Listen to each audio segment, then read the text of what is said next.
He estimated at one point that he had a 1 in 20 chance of survival, but said he was still not giving up hope.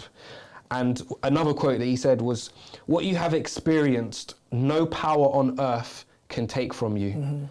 And yeah, just, there was little moments like that. I'll probably touch on a few more, but it just, yeah, no one can take that from you. They can take your clothes, they can not feed you, whatever, but the things that you've experienced in life, no one can take that from you. And yeah, I love that, man. I love that.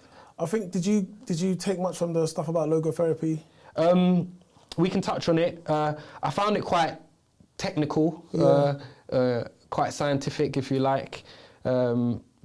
So yeah, but let's, I guess, put logotherapy in a definition for the viewers, because it's quite hard. Even he struggled to define it. I don't know if you wrote down a definition. I just kind of tried to synthesize it down. Logotherapy focuses on the future, that is to say the meanings to be fulfilled by the patient in his future. So it's focused on what's ahead. Again, like, you know, so that's drawing off his experiences. So yeah, I mean, I'm not a psychiatrist, but that's just basically what. And it's kind of a term that he's created, his theory, which was quite interesting. But I wrote down here: man's search for meaning is the primary motivation in his life. And a poll in France found that 89% of people admitted that man needs something for the sake of which to live. And he also found that 61% said there was someone or something in their own lives whose sake they were even ready to die for. So 61% had such a big why that they would die for that why. And 89% said that they needed a why. They needed a reason to keep living. Which goes on to his point, what is the meaning of life? And I loved how he phrased this, because what he said was, what is the best chess move?